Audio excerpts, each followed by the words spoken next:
Alright, so to get started with this Laravel 11, before we create a new application, let's go into our terminal. In here, we need to, I'm going to call this 11 project, and then I'm going to pass through the def here so we can actually create a Laravel 11 project. If you're watching this video later, after the 12th of March, you will not need to use the def tag. But because this has not been released upon recording, I would recommend you put on the def tag.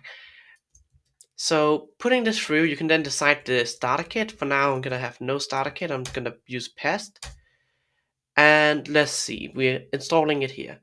Perfect. So let's head into our editor here. I'm going to go up and open a new project here. I'm going to go into herd. And I'm going to go into the 11 project here.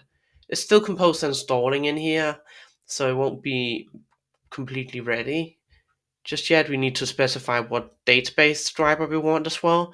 And I'm going to say PostgreSQL. And I'm going to just leave the migrations for now. So what we essentially have in here is we should have Laravel 11 now installed. So I'm just going to go ahead and clear all these notifications here from PHP Storm. You can see we have 11 installed.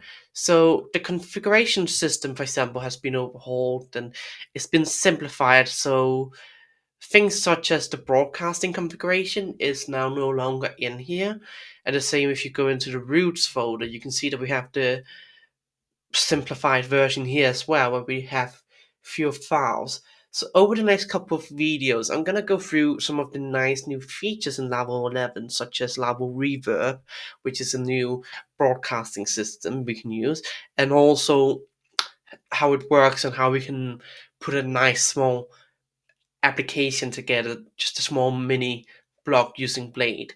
So that's basically what I'm going to be planning to do over the next couple of videos using Laravel 11. So thank you very much for watching this video, and I'll see you in the next one.